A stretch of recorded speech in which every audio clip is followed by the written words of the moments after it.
Praise lord. ఈరోజు దేవుని వాగ్దానము. తేదీ డిసెంబర్ 28, 2025. కీర్తనల గ్రంథం 40వ అధ్యాయం 1వ వచనం. యెహోవా కొరకు నేను సహనంతో కనిపెట్టుకొంటిని, ఆయన నాకు చెవియొగ్గి నా మొర ఆలకించెను. ఆమేన్. మన జీవితాల్లో ప్రార్థనలకు ప్రతిఫలాలు పొందలేకపోతున్నాం అంటే ప్రధాన కారణం కనిపెట్టలేకపోవడం, ఇంకా సహనం లేకపోవడం. రాత్రి ప్రార్థిస్తే ఉదయానికి అది జరిగిపోవాలి. కాస్త ఆలస్యం అయితే సహనం కోల్పోయి విసిగిపోయి ప్రార్థించడమే మానేస్తాం. ఆయన ఆలస్యం చేస్తాడేమో కానీ అలక్ష్యం మాత్రం చేయడు అనే విషయాన్ని మనం మర్చిపోతున్నాం. ఆ ఆలస్యంలో కూడా ఒక మేలు దాగుంటుందనే విషయాన్ని గుర్తించలేకపోతున్నాం. అనేక సందర్భాల్లో దేవుడు మన ప్రార్థనలో ఒక సమాధానాన్ని సిద్ధపరుస్తాడు. కానీ అది మన చేతికి వచ్చే సమయానికి సహనం కోల్పోయి మనమే కనిపెట్టలేక ప్రార్థించడం మానేస్తాం.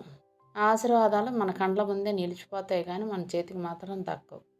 ఆయన తగిన సమయం ముందు నీ ప్రార్థన ఆలకించి ప్రతిఫలం ఇస్తాడు. అయితే ఆ ఒక్క క్షణం కోసం సహనంతో కనిపెట్టుకొని ఉండాలి.